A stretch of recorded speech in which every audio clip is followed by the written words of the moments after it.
Welcome to my channel. Thank you for watching, liking, sharing and subscribing. I hope you enjoy the insights here in this reading. It's a general reading, so take what works for you. It may also apply to somebody that is close to you at this time. If you have strong influences in your birth chart associated with another sign, then please feel free to cross-watch to my other videos. I have shuffled and laid out the cards. I work with the 12 houses of the Zodiac, and as the cards appear in the house, then that is the influence that is occurring at this time. So in the first house, you have void of course, moon. The general meaning is missing. So now this house, the first house, covers the self, your appearance, your vitality, your how you project yourself and how you are received by others, how they perceive you, and your physical body, and your characteristics, really, your what other people can see, how they view you, and just how you move forward in the world, how you project yourself. So now with this card appearing in there, as it relates to the way you are projecting yourself, or perhaps if you're starting a new physical regime of some sort, this is not a good time to be starting anything new.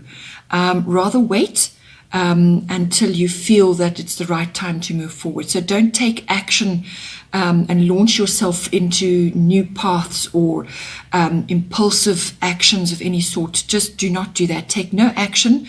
Rather be disciplined and stay within your normal routine. Because if you launch yourself into anything new, or if you try to move forward on something that perhaps is it's not going to be in alignment with how you are at the moment. It's not going to work out very well, or it's not going to work out as planned. So this can apply in a great deal of ways. You could be asked to take part in something, where you want to launch something, where you want to now suddenly move in a new direction and so on. Rather wait until your heart tells you that it's time to move on. Only follow things which really feel truly important to you. It's what your heart wants, so listen to your heart. You might get you can investigate spontaneous or unplanned matters. That's fine, but don't, if you're going to be focusing on things, only make it what you want, because otherwise it's not going to go as planned. So you may try to launch something and it will just not work out. So if it's a new physical regime you want to start, or a change of how you're going to be perceiving, sort of projecting yourself to others, it's not going to work and you're not going to be received well by others. So rather wait. Just stay within your normal flow and your normal discipline routine, and just keep at it, and just go with that for now until the phase passes. It doesn't normally last very, very long, but you may just find that, whatever you try to do just simply won't work very well. Then in the second house, you have Virgo, I analyze. So your second house is all to do with your money, your income. It's your house of values, and it's your house of possessions, property, land, real estate, that sort of thing. And it's also your material and emotional resources, your house of self-worth. So with Virgo, I analyze in there. Virgo is an earth sign. It's ruled by Mercury, and Virgo is all about detail. So what you need to do when it comes to your finances, or perhaps to your possessions, or when it comes to whatever it is you own, you need to get organized. You need to analyze what's working for you, what isn't, go into detail, set up spreadsheets, be conscientious about what you're doing, plan what you're doing, declutter, streamline, all of those actions. That's very necessary at this time, and it's going to be a sort of a progressive process. So it may take you time to get everything organized, but rather get things under control and actually work it out to your satisfaction. Don't let things slide or become out of control. The other flip side of this is sometimes it can lead to excessive worry and almost like workaholism, going overboard to prove self-worth and so on. and being just overly sensitive to criticism, or you being critical of others. So you need to be critical of your finances perhaps, or what you own, and what's working for you and what isn't working for you, but don't direct that in a negative way. So it's all about organizing yourself, getting your things sort of correct and present, and just focusing on what you've got, what you haven't, what you would like to bring in.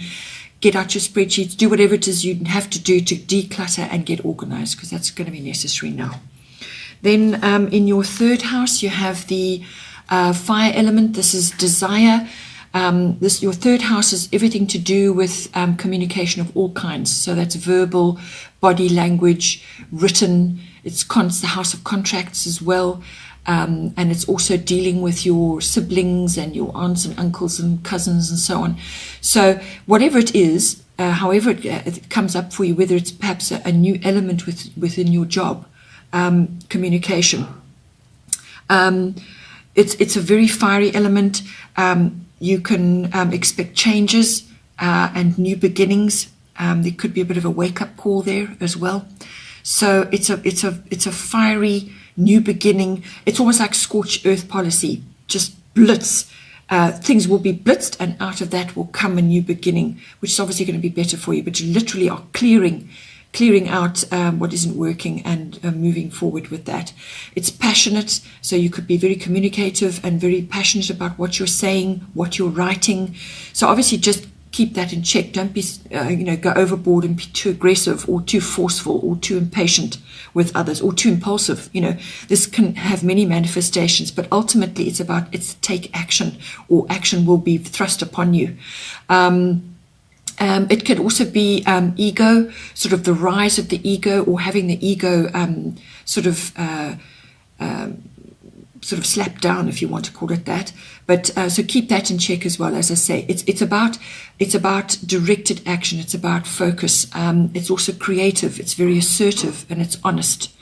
So rather direct your energies where they need to go at this time. If you need to clarify finances, or you need to take action on your possessions of some kind, then your words and your actions around that are going to be fiery and passionate and directed, and you need to do that to take control of this. Possibly this can have many manifestations, but in any case, it's the communication side of things, taking action on that, and just undergoing some sort of change with how you do communicate with others. Then in your fourth house, you have the North Node. This is life purpose. Fourth house is all to do with the home and your home life. It's also to do with your ethnic identity and your foundation, your roots. So the North Node is all about stepping into your mission for this lifetime. So if you are one that is interested in past lives and present life and so on, this is seizing your mission this lifetime with both hands and going with it. So it's a very positive aspect, and it's coming up in your. So if it's to do with your home, so then create a happy home life, because when you do that, you create a really strong foundation, and that leads to prosperity. And prosperity can be in many things. It can be in love, it can be in security, it can be in finance. Once you feel secure in your home, and it's a beautiful home, and you feel happy there, it really does give you a wonderful foundation. This is a destiny card as well, so you might find opportunities coming up for you, or you may be meeting or coming across people who are part of your soul family. You're going to feel very comfortable with them. They're going to perhaps assist you in some way, and it's just going to feel absolutely right that they assist you at this time. Something to do with your home. So you could be changing your home, you could be rebuilding a home, or you could be purchasing a new home, or relocating to a new home. But however that manifests for you, it's going to be a change for the better. It could also be something to do with your ethnic identity and your roots. You perhaps are actually going to be perhaps reconnecting with others from the past or from past lives who are somehow going to activate those aspects for you. It's something to do with your roots, your foundation, where you're from. and how you identify as yourself, what you identify with, your roots. So there's something going to come up. It's a very positive thing, and it's almost karmic. It's going to feel really right. It's almost like right place, right time. You're going to perhaps really let go of things from the past and now fully move forward into your power, to really harness all of those wonderful ancestral connotations that come with your ethnic identity. So there's that element coming in, but it's also your home and your home life. You could also be starting a home business. Which, there's monetary gain associated with this card as well. So if it is a change of home, make sure that you're bringing in, all your full essence into your home. Make it a beautiful home, make it your castle. And if you need to start a business there, really bring in all the best elements to make it a really solid foundation for yourself. Then in the 5th house, you have Aquarius. I know. So Aquarius, this is a futuristic sign. This is associated with your 5th house, which rules children. So it can be your children or children you are close to. It's all about creativity. So harnessing your creativity, your creative projects and so on. And it's also about love affairs and having fun, all forms of recreation, and like sports activities. So it's a very futuristic sign. So possibly in one of those areas, you're going to be exposed to more advanced tech of some kind. So this is it's almost like science fiction. Whatever, it could even be your children are now being exposed to this, and so you are learning through them, or you may just have to bring that in to connect to your children. You may have to learn more about technology, understand it a bit more, use it a bit more, but you're being asked to bring that in so that you can connect to your creativity, to your children. It could be an Aquarian that is coming if you are single and you wanting entering a love affair.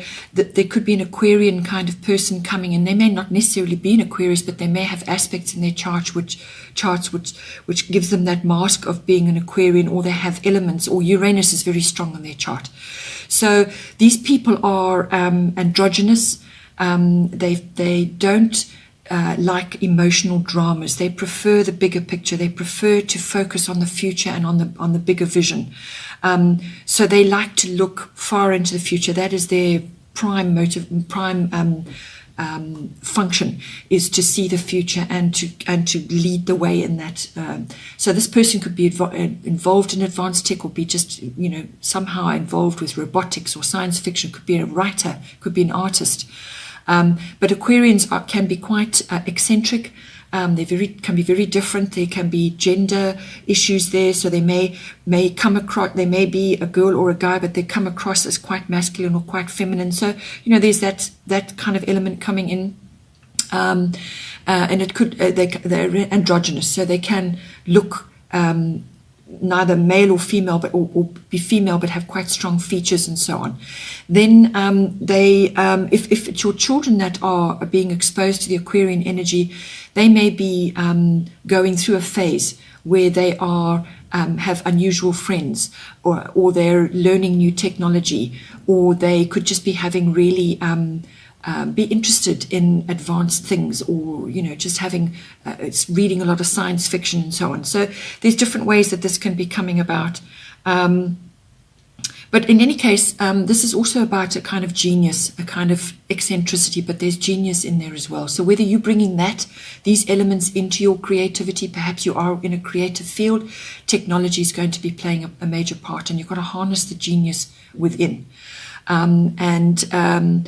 It's also a very rational sign. They, like I said, they're not really overly affectionate. They look for the bigger picture. That is how they see things. So you could, if you're meeting somebody and it's a love affair, you will be a friend first and then a lover. They have a lot of friends. They have a lot of unusual friends, and they prefer that basis initially, and then they like to move forward to the next level. Highly intellectual. Can be quite exotic, bohemian, and you could also be doing activities which are considered exotic, or fun or bohemian. So it's that kind of energy that's coming in to the 5th house. Then we have the 6th house. This is Chiron, and it's healing. So the 6th house is all to do with your work, your daily work, your routine, your work colleagues, your workplace, and your work projects. It's also mastery of your craft, and it's also health and diet and pets. So with Chiron appearing in this house, there's obviously a great deal of healing that needs to occur, and this can be body, mind, and spirit, or all three. So there's some kind of deep healing that needs to occur in order for you to move forward. Or you could be in a situation at work where has been problems and been drama, and it's going through basically dysfunction. So there will be a period of dysfunction before progress. Or it could be that you personally in your health and a diet are having to go through some kind of experience an illness before lasting health. And it's that process of going through that. Chiron is all about wisdom through pain.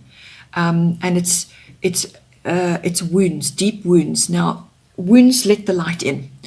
So just think of it that way. So when you have a wound, the light enters, and therefore then you can reach for higher things. It's a form of transformation as well. So this Chiron also rules medicine, all kinds of medicine, homeopathy, and it's also chiropractic. It also rules astrology, quantum physics, and there's teaching and learning in there as well. So this could be coming into your work projects as well, or it could be coming into your health and healing, so health and diet. So this is a transformative process. It's a period of healing, and then after that there's progress. So however that applies for you in that house, but you can also expect issues from the past maybe returning now to be dealt with. So it could be an old injury or an old illness. And all of these things, whether it's an injury or an illness, always you must look back at the time that it first happened. And you must look at your emotions and what was going on in your environment at that time that injury or that illness came to light. Because quite often, when you're asked to heal that, those issues come up again, and you've now got to examine everything that was going on with you at that time. And you have to work through that, release all the negativity and the pain and the emotional drama or whatever was going on at that time, release all that, come to terms with it, which is a deeply healing process. And then once you are through that, it's almost like you'll be dropping that baggage. It's like an old coat. You'll just take it off and you'll be able to move forward. Then in the 7th house, we have the Jupiter return card. This is a very, very beneficial card, wonderful card to be having in your 7th house. Your 7th house is everything to do with relationships. So this is close personal relationships. It's also to do with business partnerships. But it's your one-on-one close personal relationships. Because it's a return, Jupiter usually takes about 12 years to circle around the zodiac. So this could be something from the past that's now coming back. It may very well be 12 years, but it was something that has come from the past. It could be an old love affair, or the one that got away, or just somebody that you've known from before. And possibly, because this is a house of relationship, it didn't work 100% before. Something didn't pan out as well as it should have. Perhaps one of you moved away, or it just never came to fruition. Well, now it's coming around again. And if you apply yourself and you work through it and you harness the best aspects of Jupiter, then you have every chance of success. You have every chance of securing that person in your life this time for good. So it's a very beneficial planet. It's a planet of opportunity. It brings in luck, happiness, joy. It's also the green light. So what has been blocked before now gets the green light, and you can move forward. It brings in freedom. And it can apply, as I say, to a past lover, or somebody from the past that's coming in. But it's freedom in love as well. You're going to feel like sort of lifted. It's a form of renewal. There's there's gifts there, and you're required to be flirtatious. You're required to be generous. And if it's not one significant other that's coming back to you, then it could be that you have a range of lovers to choose from. The only thing with the Jupiter return, it may not be long lasting. If it's a quick affair, but it's appearing in your 7th house, so this indicates longer term commitment. This isn't the 5th house, which is love affairs. This is the next phase. This is a deeper commitment. So I feel that it possibly is that you will get the opportunity to secure the person that you want. And if this is a business relationship, it has much the same connotation. You're now going to get the chance to harness something which perhaps was from the past, didn't quite work, or something that you planted, some seed that you planted is now going to reach fruition at this time. A very positive card. But whatever it is, it's going to be rapid. It's going to be rapid, so you need to grab it with both hands quickly. Don't let it slip past you. Don't sit back and go, oh, well, this fell into my lap, so it must all be meant to be. You still have to work at these things. You still have to do the work. You still have to think about it and actually harness it. And it's going to feel great, but you've still got to secure it, you know.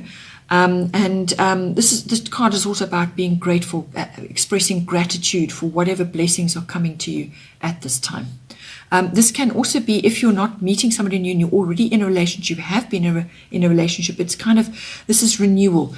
This is renewal of joy and freedom and happiness. It's coming back to you now, or it'll just be a bubbling up of that. So you may have had a period of sort of stagnancy or just going through the mill, your everyday routine, not much romance, not much, you know, just the daily grind. And then suddenly things turn and you start to see a change and start to feel lighter and brighter. Make sure you spread that around and spread that to your partner and really take hold of this joy and the benefit that comes with this.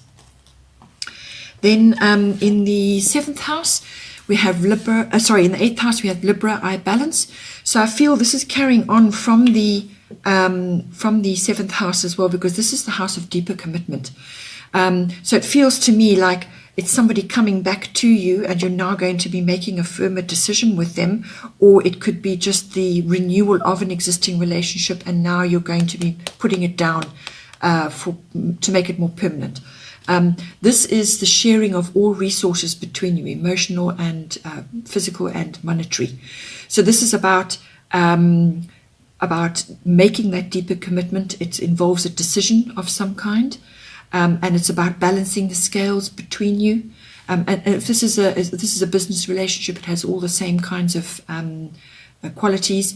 It's about negotiation, it's about compromise, it's about finding the middle path. So if you have a decision to make it, and if it's between two things, go with the middle path, the path of the happiness, the path of joy, the path that's going to be a happy place for everybody, and finding those solutions, getting yourself in a position where you are working together. So it's all about partnership, working together for the greater good in your relationships.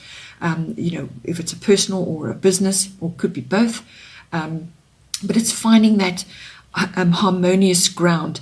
This is not about codependency, so try and work around that and not fall into that trap. This is about balancing your needs and the other person's needs, this card also covers the lower courts, so there may be some legal issues coming in there, and with Libra, the scales coming in, it implies balance, it implies a fair outcome, or you may have to negotiate for a fair outcome. Then the 8th house also covers big finance. So this is like investments and insurance and taxes, and legacies and inheritances and so on. So if you're going to be joining with somebody together, then all of those matters come into play. It's the sharing of that and the balancing of that to work in harmony for everybody. And it also could be that if you are in the field where you manage other people's money, it's also about other people's money. So again, apply all those principles to that field. Then in the 9th house, we have solar eclipse. This is appearing it's revolution, and it's appearing in the 9th house, which is everything to do with international travel. It's opposite your 3rd house, which is all about short journeys. So again, you're having a fire element there, and you're having a fire element here. So this is anything to do with anything foreign, anything international, foreign people, import, export, if it's a business. It's a grander scale, it's a global scale. It's also covers publishing, religion, your belief systems, and higher education. So this is like university level education or adult education. And it implies, it's also adventure and travel, sort of traveling, that is exploratory travel. It's the house of philosophy as well. So now it can cover teaching and also wisdom, the gaining of wisdom. With this card appearing there, there's going to be a quick change, a quick transformation, and it could be quite upsetting, a bit of an upheaval falling in this house. So it could be, for instance, if you're studying something or you have been studying something, something is going to occur and it will cause a change of direction for you. So it's that kind of change. Or if you are planning a trip, there's going to be some kind of upset or upheaval or change of plan or change of direction. Or it could be a change of your belief system or your philosophy on certain things. Whatever it is, it's calling you to remain present, because when you remain present, then you can navigate better from there. But ultimately, a decision has got to be made, and a change of direction is required. It will force you out of your comfort zone. You're going to feel a little bit uncomfortable, but it also could be about fixing something. This house also covers promotional work and publishing, and it covers the higher courts. So there's going to be some kind of revolution, some kind of turnaround from where you were going, the direction you were heading in, and now it's changing. So when it comes to fixing something, you may have to be called with this jolt, the sudden change of, now something comes up, you've got to change it. You'll be forced to look at it again, and out of that possibly will come a better solution or a better choice. But ultimately, it will come to you that you've got to now make a decision and move on. It can also mean a relocation of some sort. So you could be moving or going somewhere else overseas, possibly to for whatever purpose. It could be quite quick the way it's going to pan out there.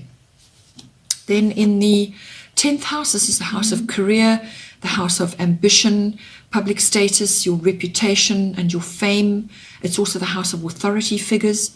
So you've got Pisces, I believe, coming in there. And this is all about trust and faith.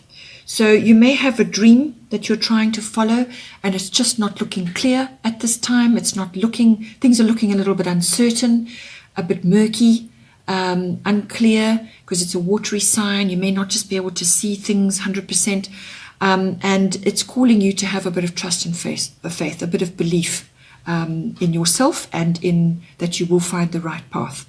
You're just going to have to surrender to what is at this time. Just go with the flow.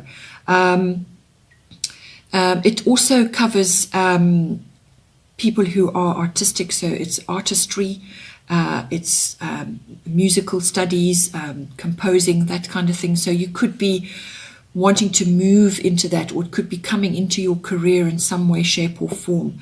But it covers all of that. But just be careful with this, with Pisces influence, that you are not going with the wrong crowd, mixing with the wrong crowd of people, or associating with people who are not actually going to lead you in a good direction with regards to your career, or perhaps your reputation, or how you are moving forward up the ladder or in public. So you need to think carefully about that. Look at the people that you're surrounding yourself with, make a good assessment, analyze what you're doing, and think carefully about it, because you don't want to be sort of formless and have no boundaries. you need to have boundaries and you need to be clear about what you want. Your career goals at this time or the way you're moving forward may not be clear. But with Pisces, you have the opportunity to harness your imagination and to tap into divinity of all kinds. So that's accessing the divine. So it's about having strong beliefs and tapping into that imaginative higher consciousness. It's all about higher consciousness.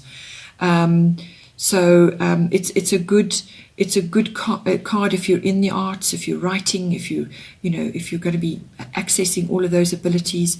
But it just may feel as if your career is just not, you're not 100% clear at this time. But just go with the flow, have belief, have strong belief, and you will get there.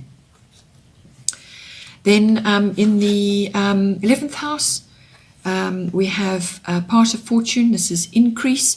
So this is a very positive card to be having. This comes in for your friendships and your networks, your groups that you're a member of, and your clubs. So it's where you're interacting with others in a group situation, and it's your friendships. So you may be finding that you're meeting lots of new people, or you are meeting others in the groups and your clubs and so on. Just be aware of who you are mixing with. Choose carefully the ones that are enhancing you and enhancing your goals. And it could be also that you're in the spotlight for some reason. Normally, part of fortune increases is all about harnessing your hidden talents and abilities.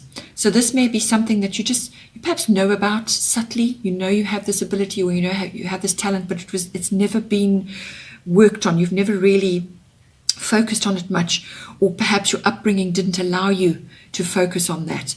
You might have come from a strictly religious background, and now you're finding that you have psychic abilities, this kind of thing. So it's those sorts of abilities, or whatever is coming up for you, rising to the surface. And it's that rising to the surface that's going to put you in the spotlight. People are going to be looking at you differently. They're going to be perceiving you a little bit differently. And you may just be interacting with others and actually making really good contacts. Just as I said, be aware of who you are mixing with. Rather, draw the correct people to you. It's about flow. It's about popularity. It's about benefits, so their benefits going to be coming to you. This is very good for public relations, and it's about having respect from others, and it's about good fortune. So, harness those lovely qualities in your group situations and in your friendships as well. Make good, solid, beneficial friendships, people who really do support you and are supportive of what you are trying to do in your life, your goals and so on. Then in the 12th house, you have Grand Trine. This is a blessings card. This is a card of great flow and harmony. So this is an opportunity that's coming in for you now in the 12th house, which is the 12th house is the house of the unconscious. And it's the house of escapism as well. But it's all about mysticism. It's about healing. And healing is coming in for you, as we said earlier, in your 6th house, which is to do with your work and your health and your diet. So you've got an opportunity coming in, which is possibly going to work hand in hand with that. But you have to go through. You have to work with this. You have to work with these beautiful, harmonious aspects that are going on for you. There's a lot of flow and a lot of strength there, but you have to harness it. You can't just sit back and wait for it to carry you away. You do actually have to swim in the tide there. So it's bringing blessings. It has the opportunity to bring you blessings, to bring you harmony, to bring you through some difficult periods. So, but you've got to stay focused, and you can't have unrealistic expectations. You can't be complacent either. You actually have to swim in that channel. You have to go with it, but you have to swim. you may just be feeling at one with others. So this 12th house also covers things like seclusion, retreat, withdrawal, periods of solitude and reflection. It's meditative journeys, mysticism, healing, and your deep spiritual life. So you could be mixing with others or going into a perhaps like a retreat or some kind of going to a facility where, or an institution where healing is available to you. And you're going to be associating with other people who are like you, so like-minded people, or people also going through things that you are going through, and you're going to feel connected to them. It could also just be about having trust and faith in your path and your life path. You could also be given the opportunity to deal with some very deep-seated unconscious issues that you have in your life. So it's a way of coming through the confusion. It's a way of finding a resolution. The 12th house is also the house of drugs, addiction, and escapism. So you could be getting help with that. Or you could just be feeling sort of connected to others in some way, shape, or form. But it's a card of flow, and it's a card of almost like blocks have been lifted from you. So work with that. And follow your blessings, but you will have to work at it. You will still have to apply yourself in order to harness that. All right, Taurus, thank you for joining me, and take care, and I'll see you next time.